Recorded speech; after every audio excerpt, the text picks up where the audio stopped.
नमस्कार दोस्तों, मैं पूजा चौहान ज्योतिष पुंज के पॉडकास्ट पे आप सबका स्वागत करती हूँ।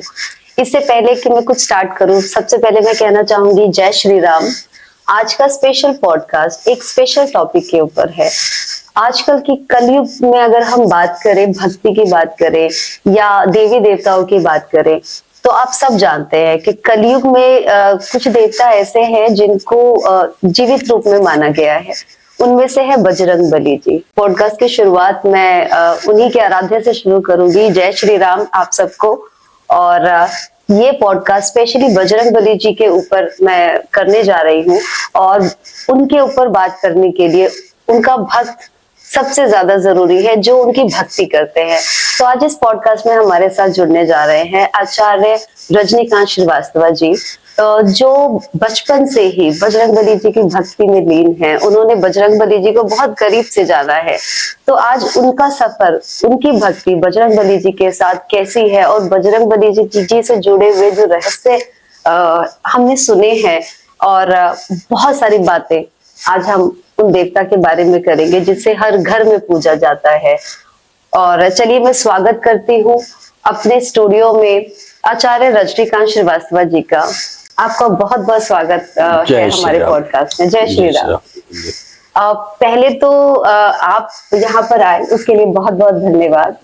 और आपसे बात करके, क्योंकि बजरंग बली जी के ऊपर हमने ये टॉपिक लिया है और बजरंग बली जी की भक्ति में आप बचपन से लीन हैं। सबसे पहले तो मैं ये जानना चाहूंगी कि बजरंग बली जी की भक्ति जब आपने कब से शुरू करी और कैसे आप इसमें और आगे बढ़ते चले गए और आपके क्या एक्सपीरियंसेस रहे हैं?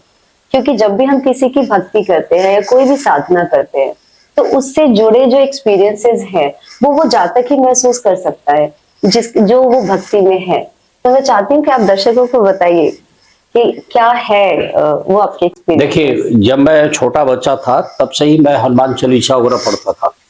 हनुमान जी के प्रति अटूट आस्था तभी से डेवलप होनी शुरू हो गई। पढ़ते पढ़ते फिर सुंदरकांड वगैरह पढ़ने लगा। जब हमारे दादाजी बुजुर्ग हो गए, एक तरह से ब्लाइंडनेस आ गई उनको, तब मैं वेद पुराण गीता वगैरह ये सब भी अध्ययन करके उनको सुनाया करता था। तो मेरा ये था, लेकिन मेरा मेन प्रोफेशन शुरू से ही रहा। हम क्वालिटी वॉल्स में 22.5 साल पर्सनल मैनेजर रहे, फिर फैक्ट्री मैनेजर बने, फिर मैं एक स्टील प्लांट में जनरल मैनेजर के पोस्ट पे चला गया।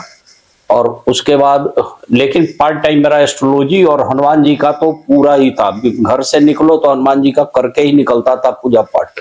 और हनुमान जी ने मेरे को इतना दे दिया जितना मैं सोच भी नहीं सकता था। लोगों को क्या होता है कि संघर्ष करना पड़ता था, मेरे को बिना संघर्ष के हनुमान जी हमारे रास्ते को सुगम करते चले गए। तो हनुमान जी से मेरी यही सबसे अटूट आस्था है। और आज के डेट में मेरा जो भी वीडियो वगैरह होता है, मैं एस्ट्रोलॉजर होने के साथ साथ भी हनुमान जी का ही वीडियो ज्यादा डालता हूँ। मैक्सिमम वही देता है और बड़े अच्छे हमारे को रिस्पॉन्स भी मिलती है। और जिसको मैं एस्ट्रोलॉजी में किसी को कोई समस्या आ गई है तो एस्ट्रोलॉजिकल उपाय के साथ मैं क्या बताता हूँ कि हनुमान जी का ये उपाय कर लो, आपका ये काम बन जाए, वो पूरा भी होता है। अब जब बजरंग बली की बात हो ही रही है तो उनसे जुड़े जो शक्तियां हैं और जो उनसे जुड़ी साधनाएं हैं उनके बारे में आप क्या कहना चाहेंगे?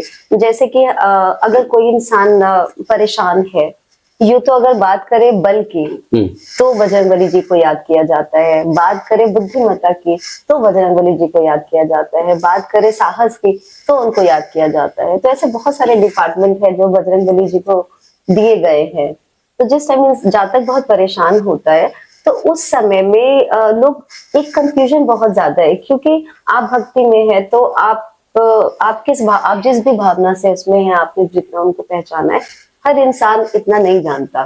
जितनी सुनी सुनाई बातें हैं उस हिसाब से, अपनी आस्था के हिसाब से एक डर में वो इंसान पूजा करता है। अगर ऐसे टाइम पे बजरंग बली जी की ऐसी कौन सी पूजाएं हैं जो इंसान को, जातक को करनी चाहिए? क्या डर के लिए अलग कोई पूजा करी जाती है या शारीरिक कोई कष्ट है उसके लिए अलग किया जाता है? क्या ये अलग अलग पूजाएं अलग अलग चीजों के लिए की जाती है? देखिए, हनुमान चालीसा जो लोग पढ़ते हैं उन्हें ये पता है, हनुमान चालीसा में ही वर्णित है, सब सुख लहे तुम्हारी सरना, तुम रक्षक तो काहू को डरना। जब सब सुख हनुमान जी के पास है तो हम इधर उधर क्यों भटके। एक तो फर्स्ट यही क्लियर कर दूंगा। और ये है कलयुग। कलयुग में केवल हनुमान जी ही एकदम सबसे जीवंत और साक्षात हैं। अब ये कहेंगे कि आप एक बंदर रूपी, एक मानव रूपी हनुमान जी को अपने सामने चाहो तो वो थोड़ा सा असंभव है, क्योंकि उसके अंदर आपकी शक्ति नहीं है। ये पवन के गति से आते हैं और पवन के गति से आपका समाधान करके चले जाते हैं। इसीलिए इन्हें पवन पुत्र भी कहा गया है। बिल्कुल ये सी है। अब जहां जहां प्रभु श्री राम का गुणगान होता है वहां वहां हनुमान जी विराजते हैं। साधु संत के ये रखवारे हैं। अगर आप सज्जन आदमी हैं, आप सीधे साधे हैं, आपके साथ अन्याय हो रहा है और आप राम जी के भक्त हैं, तो आप हनुमान जी को याद कीजिए। यत्र यत्र रघुनाथ कीर्तनम तत्र तत्र कीर्तमस्तकांजलि वासवारी परिपूर्ण लोचनम मारुति नमत रक्षसांकम। इसका मीनिंग ये है कि यत्र यत्र रघुनाथ कीर्तनम, राम जी का जहां जहां नाम लिया जाता है हनुमान जी वहां जरूर विराजते हैं। आज हनुमान जी की बातें हम इस स्टूडियो में कर रहे हैं, बोल रहे हैं। मैं खूब जानता हूं कि हनुमान जी कहीं ना कहीं किसी रूप में यहाँ विराजमान है और हमारी बात सुनते हैं। और हनुमान जी जो है संकट मोचन भी है, कष्ट भंजन भी है। हनुमान जी से ऋण मुक्ति भी होती है और शत्रुओं का संहार भी करते हैं। लेकिन किसका करते हैं? जो एक्चुअल में सज्जन आदमी हो उनके लिए ही, सबके लिए नहीं। ऐसे अगर बात करें तो अगर क्योंकि कलयुग का समय है, जैसा कि आपने बताया कि बजरंगबली जी जो सज्जन लोग हैं उन्हीं का साथ देते हैं, या उन्हीं के लिए विशेष कार्य जो भी है वो करते हैं। तो कलयुग में सभी लोग तो सज्जन है नहीं। और जिस तरीके की हम आजकल खबरें सुन रहे हैं तो उसमें बहुत सारे ऐसे भी लोग हैं कि बहुत तरीके के लोग हैं। हर आदमी संत नहीं होता, लेकिन मदद तो सबकी हो रही है। और जो लोग अच्छे नहीं है, जो लोग दुष्ट स्वभाव के हैं या पाप करते हैं, तो उनको भी सारी सुविधाएं मिल रही है, वो लोग ज्यादा ताकतवर हो रहे हैं। तो ऐसे लोगों के लिए बजरंगबली जी कहाँ चले जाते? देखिए मैं आपको बता दूं, जब समुद्र मंथन हुआ था तो उसमें से राहु भी एक निकले थे, जिनका विष्णु भगवान ने मैंने गर्दन काट दिया था। और उसका हाँ, तो सीका के पुत्र तो श्री ब्रह्म वारुणी हनुमंतन विश्वास कलम पद्रुम शशि अमृत शंख गजराज, उसमें राहु केतु भी आए। और कलयुग में पाप प्रधान होता है। हाँ, पाप। इसीलिए बोला गया है कलयुग में केवल नाम अधारा सुमिर सवेर नर उतर ही पारा। तो अगर आप भगवान का स्मरण करोगे तो भगवान जरूर सुनेंगे, ऐसा नहीं है कि नहीं सुनेंगे। जो कितने यज्ञ कई साल के वे तपस्या पर जो भगवान प्रसन्न होते थे, कलयुग में सिर्फ नाम लेने से आपको सुविधाएं मिलती है। तो कलयुग में एक तरफ तो राहु की प्रधानता बहुत है, बिल्कुल, तो पाप का प्रभाव बहुत है। अब कलयुग में समझो कि जिस तरह से समाज चल रहा है इस टाइम में, तो ये भ्रष्ट युग है। अब इसका लास्ट उद्धार तो तब होगा जब भगवान कल्कि का अवतार होगा। मुरादनगर में, मुरादाबाद में, संभल में जब वो विष्णु यश ब्राह्मण के घर में पैदा होंगे तब होगा। तब तक की रक्षा अगर कोई कर रहा है तो हनुमान जी कर रहे हैं, और अपने भक्तों की, साधु संतों की और राम भक्तों की। प्रभु श्री राम जब गए तो इन हनुमान जी को यही बोल के गए, मैंने यहाँ छोड़ा गया कि आप हमारे राम नाम का भक्तों करने वाले भक्तों की रक्षा करेंगे। तो ये चीजें दी गई है। अच्छा, बजरंगबली जी से जब बजरंगबली जी की बात ही करते हैं तो थोड़ा सा शुरुआत पे चलते हैं। बहुत सारे सवाल है उनके ऊपर कि उनके पिता कौन हैं। तो आप से अच्छा ये कौन बता सकते हैं, क्योंकि भ्रांतियां बहुत ज्यादा है। कभी पवन पुत्र तो कभी केसरी नंदन। देखिए आपको मैं क्लियर कर दूं, भगवान शिव जी स्वयंभू हैं, कहीं भी प्रकट हो सकते हैं। और शिव जी के 11वें अवतार हनुमान जी हैं, इसलिए शिव जी का 11वें अवतार कहा जाता है। लेकिन जो तुलसीदास जी ने लिखा है उसमें लिखा ना शंकर सुमन केसरी नंदन।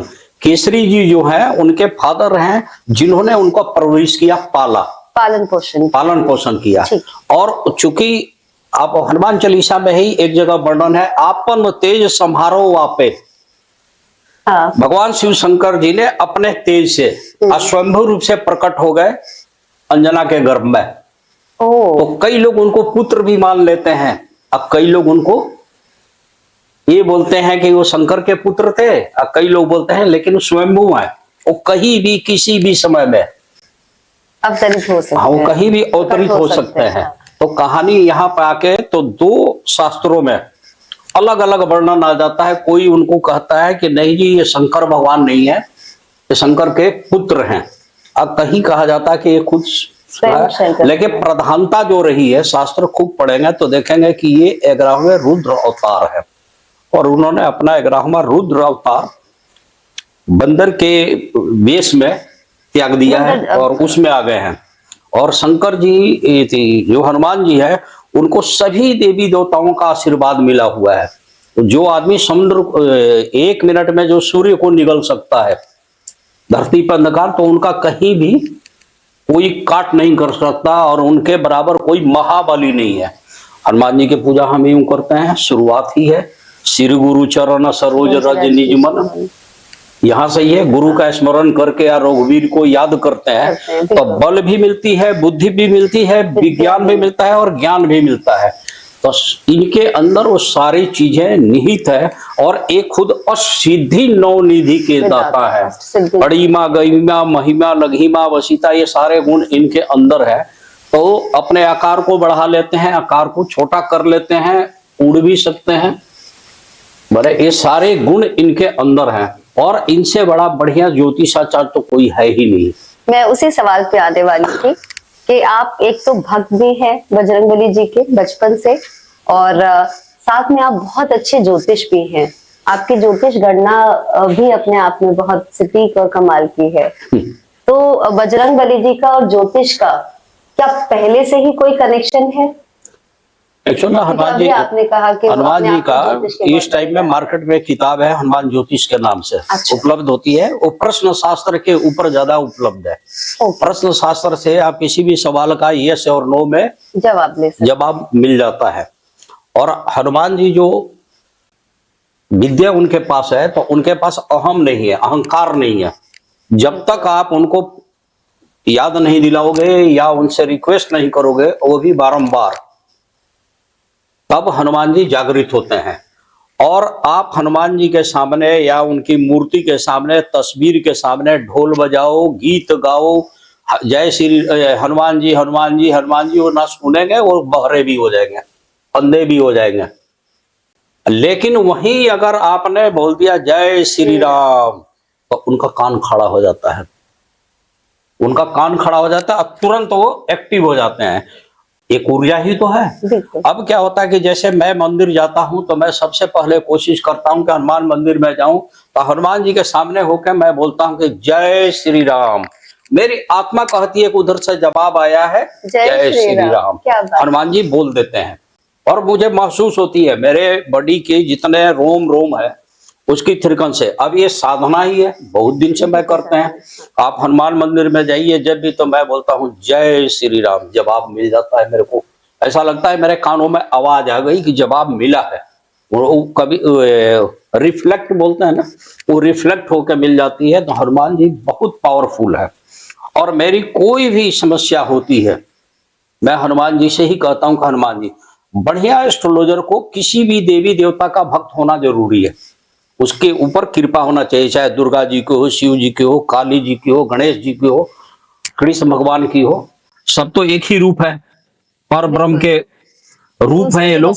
तो आपको उनके शरण में तो जाना ही पड़ेगा। हम हनुमान जी के शरण में हैं, और हनुमान जी पवन के गति से आते हैं, पवन के गति से जाते हैं। कई बार मेरे से स्टूडियो में लोग पूछे हैं कि श्रीवास्तव जी, गुरु जी, ये बताइए कि हनुमान जी अभी कहाँ हैं।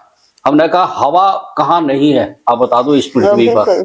वो हवा के रूप में है, पारदर्शी है, आपको दिख नहीं रहा है, और आपके अंदर वो क्षमता नहीं है कि उसको पार कर जाए। तो आप उतना अगर साधना करें तो आपके ऊपर, जा पर कृपा राम की हुई, ता पर कृपा करे सब कोई। जैसे ही राम की कृपा शुरू होती है, बस सब कृपा करना शुरू कर देते हैं। तो ऐसी कृपा आ जाए कि आपको हनुमान जी साक्षात दिखने लगे, उस रूप में, जिस रूप में आप कल्पना करते हैं। कल्पना से एक सवाल और उठ के आता है जहन में, जैसे कि आपने बताया कि साधना के दौरान कई सारे एक्सपीरियंसेस देखा गया है कि भक्तों को होते हैं। तो साधना के दौरान वो जो एक्सपीरियंस होते हैं, क्या वो एक आपको दर्शन भी हुए उनके, क्या फिजिकल रूप में उनके दर्शन हुए, या आपको सिर्फ एक फीलिंग हुई, एक महसूस होना और एक दिखना, साक्षात दिखना? हमारी जिंदगी में आपने कैसे महसूस मेरे किया? जिंदगी में दो घटनाएं ऐसी हुई जिससे मैंने उनकी ताकत का मुझे अंदाजा हुआ। एक बार किसी ने मेरे से बोला था कि अमावस की रात में वीरान जगह पर बैठ के हनुमान जी का जाप करते रहो। पहले श्री राम का करना 108 बार, और हनुमान जी के कर तो एक दिया जला देना, और लंगोट पहन के करना। अब मैं जोश में था, मैंने ये काम किया। अमावस की रात में वीरान जगह पर बैठ गया, और वीरान जगह पर बैठ के और हनुमान चालीसा का पहले श्री राम जी का किया। राम रामेति रमेति रमे रामे मनोरमे सहस्त्र नाम ततुल्यम राम नाम वरानने, जय श्री राम करके हनुमान चालीसा का पाठ किया। फिर जय हनुमान करने लगा। उसमें एक विधि बताई गई थी, जैसे त्रिकाट करते हैं लोग, कि एक टक आपको दिए की लौ को देखनी है। त्राटक वगैरह बोलते हैं, कि उस पे आप देखते रहो। तो मैं देख रहा था। अब वो वीराने जगह में रात में उस तरह से बैठने पर, वो भी रात के 12 बजे के आसपास, तो मच्छर जब काटते थे तो जान निकल जाती थी, पूरे मच्छर। जंगलों में झिंगुर भी बोलता था, तो ऐसा लगता था कि कोई पायल पहन के मेरे पास चुड़ैल। अच्छा, उसमें आपको नजर को हिलाना नहीं है। हाँ, त्राटक में तो आपको ज्योति की और मेरे को बहुत दिक्कत हुई। झिंगुर भी बोले तो कहीं मेढक की भी आवाज आएगा, तो बड़ी डरावनी सी सीन उस टाइम में महसूस होता था। लेकिन मैंने अपना वो काम पूरा किया, और पूरा किया तो मेरे को जिस गुरु ने बताया था, उन्होंने ये बताया था कि अगर आपने सच्चे दिल से कर दिया तो आपको आज हनुमान जी के दर्शन हो जाएंगे। और मैं उसी मनसा के साथ मैं पूरा अडिग होकर बैठा हुआ था। जब मेरा पूजा समाप्त हुआ, कोई कुछ नहीं आया, कोई एक्शन नहीं हुआ, बल्कि डरावनी ही एक्टिविटी यही। ऐसा लग रहा था कहीं सियार बोल रहा है, कहीं कुत्ते भौंक रहे हैं। डरावनी होती रही, मन विचलित होने के कगार पे था, लेकिन मैं अपने को हिम्मती बना के बैठा हुआ था।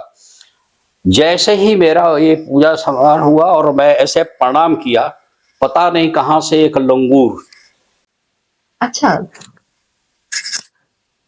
दौड़ के आया, और मेरे बगल से होते हुए तो मंदिर के पिछवाड़े था, वो पिछवाड़े सेक्टर 3 वसुंधरा की बात कर रहे हैं, उसके पीछे नहर का पगड़ी है, उधर जंगल झाड़ फूटूस का घास वगैरह था, उसके ऊपर चढ़ गया। मैंने प्रणाम किया, उन्होंने मेरे तरफ देखा, मैंने उनको देखा, प्रणाम कर दिए। उसके बाद वो फिर चले गए। उसके बाद अपना बोरिया बिस्तर मैंने लपेटा।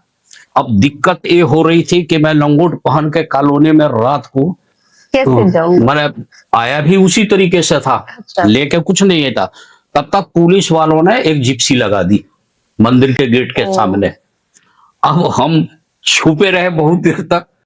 कुछ देर बाद मैंने देखा कि वो ना सो गए गाड़ी में आग झाग करने पे। तब मैं धीरे से निकला और जाके अपने घर में गया। लेकिन उन्होंने पूरा मेरा पीठ मच्छरों ने सुझा दिया था। और सोचो कि कितनी है। तो एक तो अनुभूति ये हुई हनुमान जी का। उस दिन के बाद मैं जिस काम में बोलूं, जिसको जो बोलूं, वो काम पूरा होना शुरू हो जाए। और एक घटना थी, बचपन में मैं बहुत हनुमान चालीसा करता था। तो कोई किसी का बच्चे थे, हम लोग जामुन चोरी कर रहे थे। पेड़ पे चढ़ के कई लड़के थे। बाई चांस वो जो जिसका जामुन का पेड़ था वो पहुंच गया और वो मारना शुरू कर दिया। 3-4 लड़के, हम उसके अंदर घुस गए। एक कोठरी बनी थी किसी की। वो गुस्से में डंडा लेके आया, एक एक करके सब बच्चों को खींच के लेके गया। और फिर झांका ताका, हम भी उसी में थे, लेकिन मेरे को तो उसने पकड़ा ही नहीं ना। मैं उसको नजर में आया और मैं चुपचाप हनुमान चालीसा मेरे को बचा लो, मेरे को बचा लो। बचपन की बात है, तब हाफ पैंट पहना होता था। तो मेरे को लगा कि वाकई हनुमान चालीसा में ऐसी ताकत है कि मेरे को सच्चे मन से बचा लिया। मैं इसको दिखा क्यों नहीं।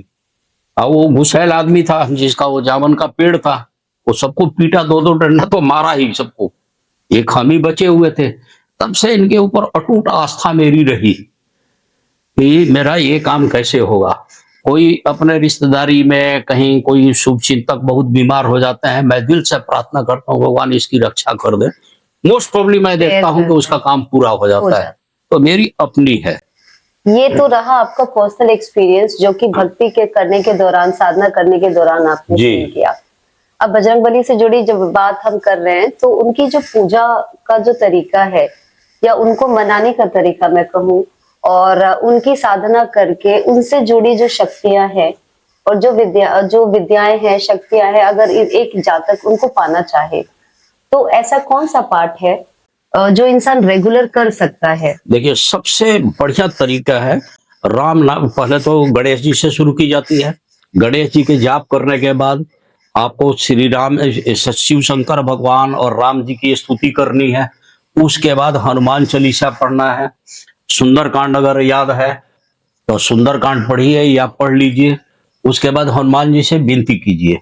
लेकिन हनुमान जी इसी रूप में अप्रत्यक्ष रूप से आपके आसपास रहेंगे। अभी बहुत लोगों ने प्रयास किया कि हनुमान जी साक्षात रूप से आ जाए, और साहित्य का अध्ययन करेंगे तो पाएंगे कि साउथ साइड में जंगलों में आदिवासी कबीले के लोग हैं, वहां हनुमान जी आते हैं और विशेषकर 40 साल के बाद जरूर आते हैं, कबीले के मुखिया से मिलते हैं। क्योंकि शास्त्र में भी वर्णन है, काल तंतु कार्य चरंतु एनर मरिष्णु निर्मुक्तिर काले त्वम अमृष्णु। ये मंत्र का वो जाप करते हैं, बस हनुमान जी साक्षात प्रकट हो गए। क्योंकि उन लोगों का कहना है, आदिवासी कबीले के लोगों के, ये मंत्र हनुमान जी ने ही बताया था कि इसका जाप करोगे तो मैं प्रकट होकर सामने आ जाऊंगा। एक बार दोबारा से वो मंत्र, उस मंत्र को मैंने भी जाप किया, लेकिन मुझे अभी इस रूप में नहीं दिए। काल तंतु कार्य चरंतु एनर मरिष्णु निर्मुक्तिर काले त्वम अमृष्णु, ये मंत्र है। इस मंत्र का जाप करने से शास्त्र में बताई गई है, खासकर आदिवासी कबीले के लोग इसका जाप करते हैं और हनुमान जी उनसे मिलते हैं। ये बताइए। लेकिन हम ये कह रहे हैं, हवा कहाँ नहीं है? हवा सब जगह है। और वो पवन के रूप में है, पवन पुत्र ही है, पवन के गति से ही चलने वाले हैं, तो आपके सामने खड़े हैं। आप जब भी बुलाओगे, जब भी आप उनको सच्चे मन से याद और करेंगे। हनुमान जी के साथ सबसे बड़ी बात यह है कि जहां राम का नाम लिया वो दौड़े आ जाए। तुलसीदास जी क्या कर रहे थे? सही बात। वो कीर्तन करते थे, कथा करते थे, कीर्तन करते थे, उसमें जाके बैठते थे अपना वेश बदल के। इनको पता, अगर प्रेत आत्मा उनको प्रेत ने नहीं बताया होता कि जहां पर तुम पूजा करते हो वहां पर तो रोज आते हैं हनुमान जी, तो तुलसीदास को कैसे पता लगता? फिर उन्होंने सिखाया प्रेत ने कि जो सबसे बुजुर्ग भिखारी या महिला कुलचा कपड़ा पहन के अगर बैठते हैं, सबसे पहले आते हैं और सबसे बाद जाते हैं। अब उन्होंने जाके सीधे चरण पकड़ लिए, अब छोड़े नहीं। जब नहीं छोड़े तब हनुमान जी को साक्षात रूप में आना पड़ा। और फिर हनुमान जी जब उनको मिल गए तो हनुमान जी के पाके ही उन्होंने चित्रकूट में राम जी के दर्शन किए। चित्रकूट के घाट पर हुई संतन के भीड़। हाँ, चंदन जी से तुलसीदास तिलक ले तो राम रघुवीर। तो वहां रघुवीर पहुंच गए हनुमान जी के सामने, वो तोता बन के बोल दिए थे हनुमान जी। तो जहां जहां राम है वही हनुमान है, जहां हनुमान है वही राम है। उनकी पूजा साधना से जुड़ी कुछ बातें हैं। ऐसा कहा जाता है कि अगर बजरंगबली जी की पूजा करनी है तो वो ज्यादातर जो मेल है, पुरुष लोग ही कर सकते हैं, स्त्रियां बजरंगबली जी की पूजा नहीं कर सकती। इस बात में कितनी सच्चाई है? देखिए भाई साहब, बता दूं, हनुमान जी पाक साफ आदमी हैं और पूर्णतः ब्रह्मचारी हैं। और हनुमान जी नहीं चाहते हैं कि कोई भी माता उनका लंगोट दे, उनका लिए आसन दे, उनके लिए जनेऊ दे या उनका स्पर्श करे। वो सबको माता बहन ही मानते हैं। एक तो अशुद्धि की अवस्था में खाली हनुमान जी नहीं, कोई भी देवी देवता को, लेडीज को नहीं टच करना चाहिए। ये तो शास्त्र में ये 4-5 दिन छोड़ दो, लेकिन आप फूल चढ़ा ही सकते हो, प्रणाम कर ही सकते हो और हनुमान चालीसा भी पढ़ सकते हो। ये सब ढकोसले हैं कि लेडीज नहीं करेगी, लेडीज, ऐसा कुछ नहीं है। उनको आसन मत दीजिए, जनेऊ मत दीजिए, उनका कपड़ा मत बदलिए, उनको नहलाइए मत, जेंट से करवा दीजिए। मतलब अब जो जैसे उनसे जुड़ी, जो उनके शरीर से जुड़ी जो चीजें हैं, हाँ आप वो मत हाँ, चढ़ाइए। लेडीज ना टच करे। विंगेट। जैसे दुर्गा माता को हम लोग मंदिर जाते हैं, नहलाना होता है, तो गणेश जी, शिव जी, सबको हम लोग कर देते हैं। भाई तो दुर्गा जी का है तो हम लोग कहाँ करते हैं, इंतजार करते हैं कि भाई कोई लेडीज आए, बहन जी जरा दुर्गा माँ का कपड़ा पड़ा बदल दो। ये तो अपना कॉमन सेंस है। इसी तरह हनुमान जी का कपड़ा कोई भी लेडीज नहीं जी, अंदर गए, लेकिन वो मंदिर जाए, पूजा मंदिर जा करे, सकती है, पूजा कर सकती सकते है, हैं, हनुमान चालीसा पढ़े, कोई दिक्कत नहीं है। सुंदर कांड करें, ऐसा कुछ नहीं है। तब पढ़ सकते हैं, हाँ कर हाँ, ऐसा सकते हैं। करें। हनुमान चालीसा में खासियत देखिए क्या है। अगर आपकी कोई विशेष मनोकामना नहीं है तो सुनिए, सुबह भी पढ़ सकते हैं, शाम में भी पढ़ सकते हैं, रात को भी पढ़ सकते हैं, आधी रात को भी पढ़ सकते हैं। एक तो ये है, नहा के पढ़ सकते हैं, बिना नहाए भी पढ़ सकते हैं, खा पी के भी पढ़ सकते हैं। उनको पुकारना है दिल से, वो भाव के भूखे हैं, उनमें ताम झाम ये सब आडंबर दिखावा पाखंड हनुमान जी के साथ नहीं है। उनको जब बुलाओगे, एक जगह तुलसीदास ने के जो ये पढ़े हनुमान चालीसा हो सिद्धि साखी गौरीसा, तो कोशिश ये करनी चाहिए कि हनुमान चालीसा को हाथ में लेके पढ़े। बेशक याद है, हाथ में लेके हम पढ़ें, बेशक आपको याद है, लेकिन लेके पढ़े, पढ़े शब्द इसमें इस्तेमाल हुआ है। ये तो ये चीजें हैं। और कोई भी देवी देवता, खासकर हनुमान जी, ये भाव के भूखे हैं, भक्ति हनुमान जी ही हैं, इनको बलि नहीं चढ़ती। और उन लोगों में नारियल भी फोड़ते हैं, तो ये करते हैं तो वो करते हैं, ये बिल्कुल अहिंसा के पुजारी हैं। ये हिंसा इन्हें पसंद नहीं है, और अहंकार वाले कोई देखना नहीं चाहते। अगर मैं बात करूं कि ताकत का, अगर बात करें, जब भी हम बात करते हैं कि शक्ति की, बल की बात करते हैं, तो बजरंगबली जी याद आते हैं। और जितनी सरल उनकी पूजा है, और जितनी सरल बजरंगबली जी की साधना है, शायद इतनी किसी भी देवी देवता की नहीं है। और सबसे जो अच्छी चीज है कि उनमें बिना अहंकार ये बल और ये सारी विद्याएं बिना अहंकार के है। बाकी कई सारे देवी देवताएं हैं, उनमें कहीं ना कहीं एक अहंकार है।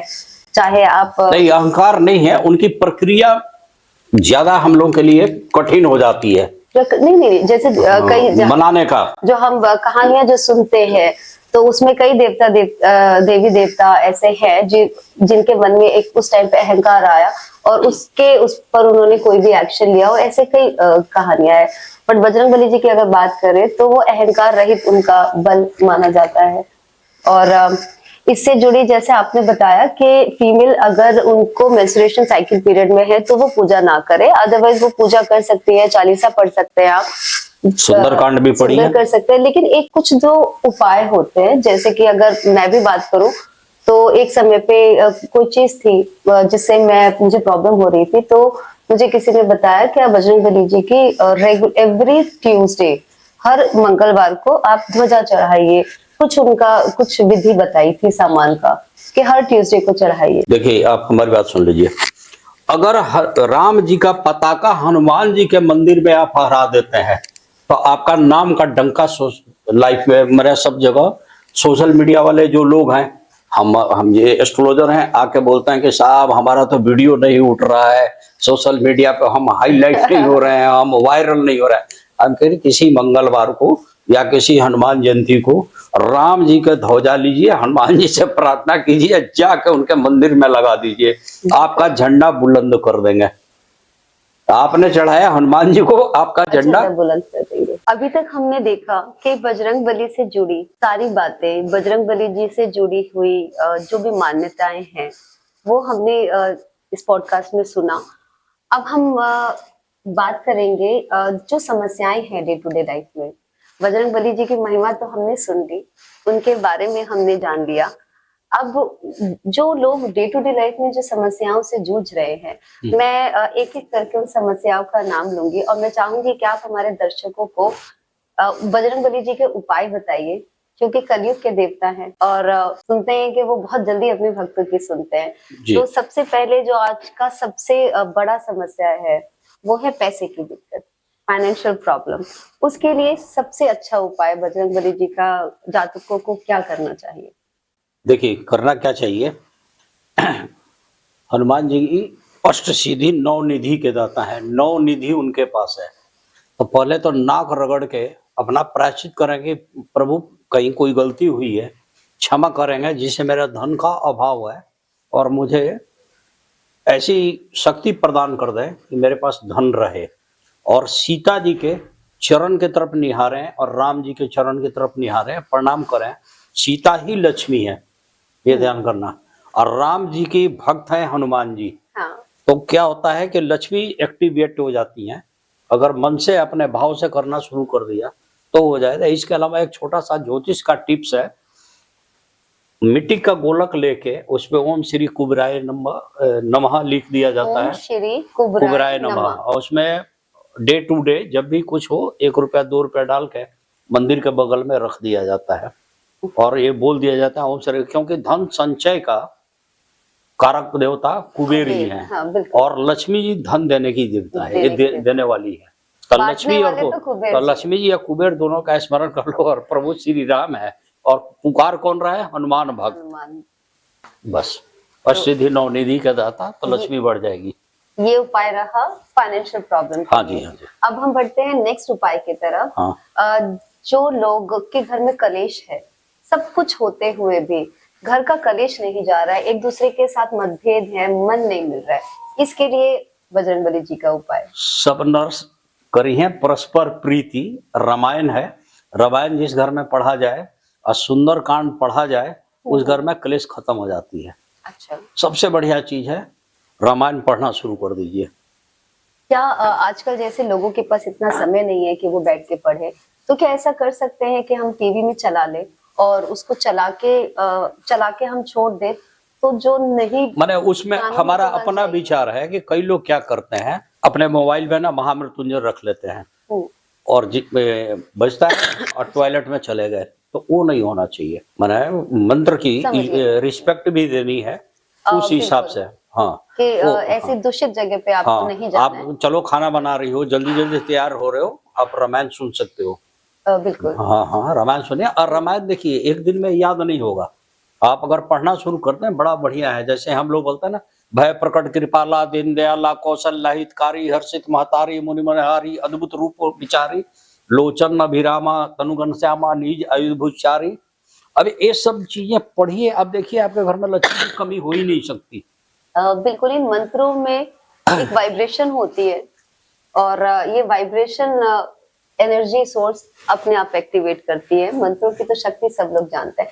बढ़ते हैं हम नेक्स्ट समस्या की तरफ, जो आजकल बहुत ज्यादा देखी गई है, क्योंकि आजकल लोगों में बड़ी आक्रामकता बढ़ गई है, एग्रेशन बढ़ गया है, तो लिटिगेशन की समस्या बहुत देखी गई है, केसेस, जेल से जुड़ी समस्या है। इस समस्या का समाधान करने के लिए ऐसा कौन सा उपाय करना चाहिए? जो आपस में शत्रुता आ जाती है, बैर बेमनस आ जाती है, हनुमान जी की के सामने बैठ के ओम नमो हनुमंते रुद्रावताराय सर्व शत्रु संहरणाय सर्व रोगा हराय सर्व वशीकरणाय रामदूताय स्वाहा।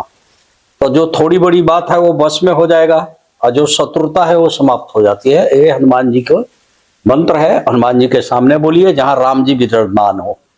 आपने भी जो भी उपाय बताए वो ज्यादातर मंत्र से रिलेटेड बताए हैं। हाँ जी, हाँ जी। कि आप बस उन मंत्रों का जाप। इसके अलावा भी तरीका है, गेहूं ऊपर से 2 होता है, अंदर से 1 होता है। गेहूं पर गुड़ रखिए और संडे के दिन गौ माता को खिलाइए, लेकिन तब जब सूरज भगवान सामने हो। अच्छा। माने सूरज डूब जाने के बाद नहीं, तो अच्छा। ऊपर से 2, माने परिवार एक ही है, ऊपर से चाहे 2 दिख रहे हैं, अंदर से 1 है, उसमें मधुरता डालिए और गौ माता को खिला दीजिए। देखिए उपाय भी कैसे कैसे हैं और बहुत रिलेटेबल उपाय होते हैं, अगर आप थोड़ा ध्यान दीजिए इस पे। ये तो रही अब लिटिगेशन की बात।